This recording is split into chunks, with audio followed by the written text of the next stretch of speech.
Hola, buenos días, es Nico.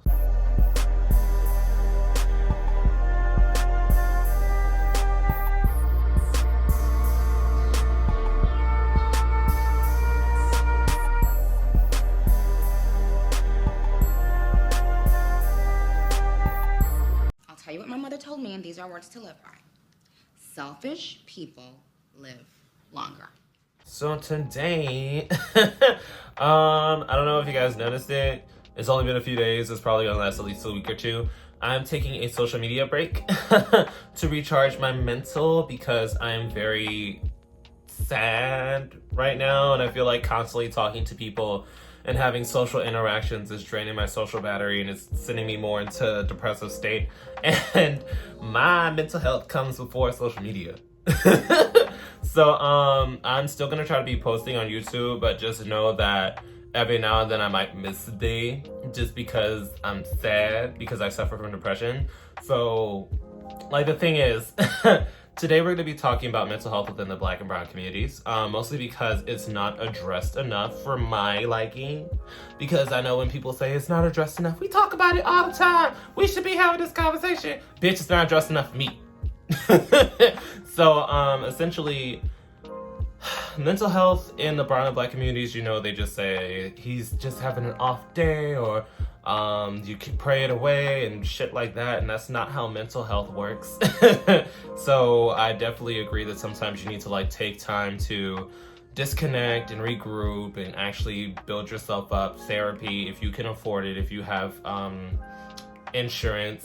I don't, so I cannot afford therapy, so I just kind of muscle through it and reach out and rely on friends from time to time. But you know, I try not to do that too often. So my case is I try not to overload people, as in I can't process emotions myself, so I just assume that other people can as well. So I try not to reach out as often, just so that I don't overload people with my own stuff, because I don't want to really stress them out like that. Because I'm one of those people, like, if I'm put under too much emotional stress, I'll just shut down. And I just won't be able to function for a little bit. And I never really want to put somebody in that situation, especially because the thing is, I always tell people, oh, you can open up to me, you can talk to me. And they're like, you don't do the same, and why don't you ever reach out, and blah, blah, blah, blah, blah. But in my experiences, when I have actually reached out to people after they put that olive branch out, sometimes they don't even reciprocate it, you know what I mean? It's just a, oh, well, I just said it kind of thing. Like, they didn't actually mean it. So you're actually trying to pour yourself out to somebody, and they're kind of just brushing it off and be like, oh, damn, that's crazy. I'm like, yeah, I know. It'd be like that. But that's one of the reasons why I choose not to open up to people. So it kind of just stacks and stacks, and I start feeling overwhelmed and I can't function. So my level of depression, for example, I don't want to get out of bed. And it's not necessarily a laziness type of thing, like, oh, I just don't have the mental energy. I don't have the capacity to do anything. Like when I got up for my Patreon live today, because I do Patreon lives on Thursday, and I then record this video in between the two live sets, and I edit it and post it or whatever, and it's ready for Friday. I actually had to drag myself out of bed just to do that, and that's just like turning on a camera and getting on Zoom and having fun with my girls.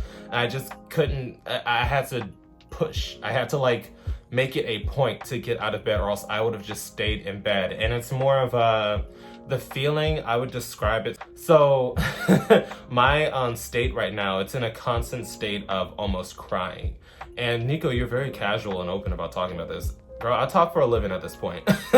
So it's like I can talk through a lot of emotions, especially if I'm just looking at a camera. It's not necessarily like I'm pouring my heart out to like a person face to face, so I don't have to really worry about the stress of what I'm saying.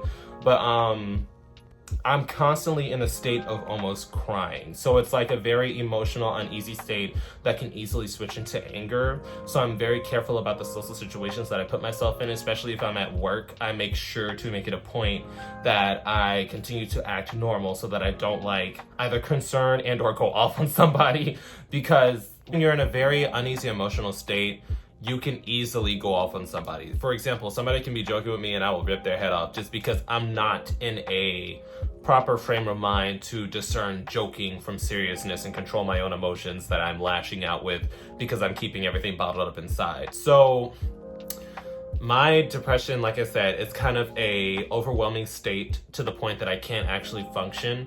So I've actually been through that for a good majority of my life. I'd say since around junior year of high school, I was not able to function. I essentially almost failed, but I ended up having to go to a charter school, and I ended up graduating earlier than my normal class would have, just because I had to play catch up from the depressive episode that I had. And back then, I described the feeling as just feeling uninspired, feeling not motivated. Nothing was actually pushing me to do anything, and I had to I just let that feeling overtake me, and I just would sleep. Like, I remember when my mom would make me do my homework, and I just didn't feel like it, so I would just take a nap on top of my homework. Like, it's an overwhelming feeling that you can't really combat unless you, like, put a lot of energy that you really don't have into it. Like, to get out of bed for the live that I was talking about earlier, I literally had to take pre-workout just so that I could have an urgency to move. Like, the chemicals in my body was literally reacting me into getting out of bed and actually functioning. So that's kind of the conversation that I wanted to have with you guys. So if I don't post, or if I take a break, like I'm taking a break from social media, from YouTube, I'm sorry about that. I'm trying to stay consistent with my uploads because some people do pay for my YouTube content and to support me. So I definitely want to keep pushing out content for you guys. Also, sorry if there's like a camera shift. My dog was going crazy when my family left the house because she has like separation anxiety. So whenever somebody leaves, it's just so I had to deal with that. But yeah, definitely drop down your own experiences, you know? Don't come in here and talk about pray it away or some stupid shit about, oh, mental health is not such a bitch, it's a serious subject. If you're not here for a serious subject, I'm just gonna delete the comment. It's not really that. It's not gonna give what you think is about to give, because bitch, I'm not gonna give you the opportunity. What if a 6ix9ine says, bitch, I'm not gonna let you get the chance, stupid. Stupid, I'm not gonna let you get the chance. I'm not gonna let you get the chance. So definitely drop down your own experiences. How is your relationship with mental health? Because I know in the Black and brown communities, it's not really talked about. It's kind of brushed over. So definitely tell me if that was your experience as well. When you came to your family for support, were you told to just pray it away, or that we all go through dark times? And because I've heard it a lot. I've heard a lot, especially as an adult, when I went back to talk to my family about my mental health and how the homophobia within not only my family, but the Black and brown communities and the Catholic community that I was raised in kind of affected my mental health.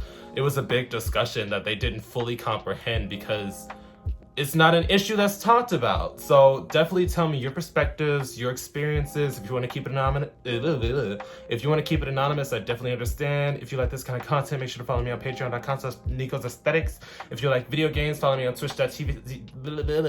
If you like video games, follow me on twitch.tv/Nico's Aesthetics. And if you like thirst traps, Instagram and Twitter, Nico's Aesthetics, and humor and violence, Nico's Aesthetic on Twitter.